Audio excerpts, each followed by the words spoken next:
Miteraka korotana eo amin'ny tsena lavanila iraisam-pirenena ny fisian'ireo lavanila voatahiry eny amin'ireo mpividy ny lavanila avy aty Madagasikara ny ivelany tamin'ny taom-pamokarana teo aloha raha nitatitry ny filan-kevitry ny minisitra ny alarobia 7 mars 2024 lasa teo. Mbola misy tahirina lavanila 1000 taona mantsy amin'izao any amin'ireo mpividy lavanila any ivelany ary 1000 taona ihany koa eto an-toerana raha io tatitry io hatrany. Rariny raha mitotongana ny sehatra ny lavanila satria lasa mivangongo taorian'ny nanapitehany Andry Rajoelina azy hono lehibe ny mpanohitra amin'ny anteny merapirenena sy teny Randriana Soloniaiko androany. Namerina nitaky ny hamerenana ny fandraisana fanapahan-kevitra any amin'ireo mpisehatra lavanila araka izany isy teny Randriana Soloniaiko androany. Tatrizay arety ny mendrika Razavindra Sima sy Andry Rapesotra. Nahatratra 304 taona ny fanondrana ny lavanilina teo amin'ny tsena iraisam-pirenena ho an'ny taom-pamokarana 13 izay nihoatra lavitra noho ny filana maneran-tany tombanana eo amin'ny 504 taona eo raha ny famitana ambava momba ny sehatra ny lavanilina tao anatin'ny filan-kevitry ny minisitra ny 7 mars 2024 lasa teo. Mbola mahatratra 1000 taona ihany koa nefa amin'izao ny tahirina lavanilina avy eto Madagasikara any ivelany no mbola misy 1000 taona ihany koa ny tahiry eto an-toerana araka tatitro ihany.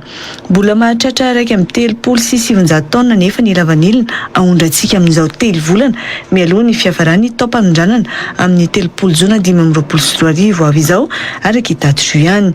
Vinavinaina hahatratra 300 taona moa ny vokatra lavanilina efa voamboatra ahondrana amin'ny taona 2024 eny amin'ny 2024 io raha ny voarakitry ny filan-kevitry ny minisitra io. Miteraka korotana eo amin'ny tsenan'ny lavanila iraisam-pirenena ny fisian'ireo lavanilina voatahiry eny amin'ireo mpividy ny lavanilina avy eto Madagasikara any ivelany tamin'ny taom-pamokarana teo aloha ny fanazavana.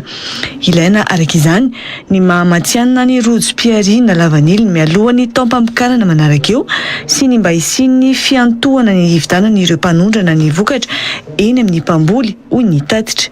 Lasa mivangongo ny vokatra ka mahatonga ny olona ny fanondrana lavanila io taoriany namonono ny sehatra io hoy ny lehibe ny mpanohitra amin'ny anteny merapirenena sy teny Randriana Soloniaiko androany.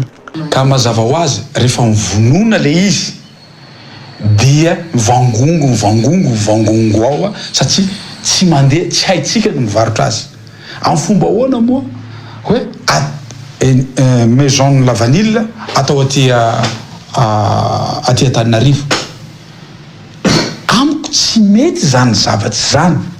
Fefa nomen'Andriamanitra any Sava io dia avelao Sava le izy ho an'ny zanaky ny Sava zay zavatra. Ary ny olona nitendrena teo dia olona corrompu nitendreny fanjakana teo. Fa ireo olona ireo tsy ho corrompu satria fivelomany. I Madagasikara nefa ny tokony mahazo 80% ny tsena lavanila maneran-tany noho izy manana kalitao ny lavanila tsara indrindra hoy sy teny Randriana Soloniaiko. 60% lavanila maneran'izao tontolo izao avy aty Madagasikara. Ary tsara ny lavanilitsika avy aty Madagasikara. Tsy haitsika mivarotra azy. Ny olona manana pétrole mahay mivarotra ny pétrole. Ny olona manana gaz tahaka ny Rusiana mahay mivarotra ny gaz. Ny olona manana automobile tahaka ny Japon mahay mivarotra ny automobile. Isika irery ihany no firenena contre an'izao tontolo izao satria 60% lavanila manerana an'izao tontolo izao avy aty Madagasikara tsy haitsika tompoko. Mitotongana tanteraka nefa ny sehatry ny lavanilina amin'izao satria lasa 5,000 ariary ny vidiny 1 kilao raha toa ka 2 ariary kilao ny lavanila io ny taona 2024 nandraisany Andry Rajoelina ny fitondrana hoy ity lehibe ny mpanohitra amin'ny anteny merapirenena ity. Zay zavatra kitihiny ngay Andry Nirina Rajoelina dia potika avokoa. Tamin'ny 2018 nanao fanambarana lehibe ingay Andry Nirina Rajoelina tany a Sava. Tamin'izany fotoana izany dia 200,000 ariary ny vidiny 1 kilao tamin'izany andro izany. Nanao fanambarana ingay Andry Nirina Rajoelina tamin'izany hoe rehefa tonga eo amin'ny fitondrana aho dia hataoko avo 3 heny ny vidiny lavanila. zavatra misy androany amintsika miteny izao ny vidin'ny lavanila dia 5 000 ariary. Tokony averina amin'ny mponina sy ireo mpisehatra amin'ny lavanila io araka izany ny fanapahan-kevitra rehetra momba io sehatra io raha ny vahaolana ny roso ny siteny Randriana Soloniaiko.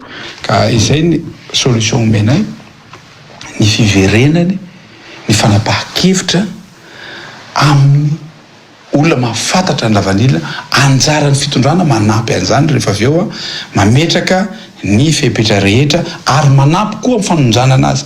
Namafisina tao anaty ny filan-kevitry ny ministra io moa fa ilaina ny ahazoana vokatra tsara kalitao sy amongorona ireo mpanararoatra mampidina ny vidin'ny lavanila ka mampiana ny fidiram-bola ny ireo mpamboly sy ny mpamokatra io sehatry ny lavanila io.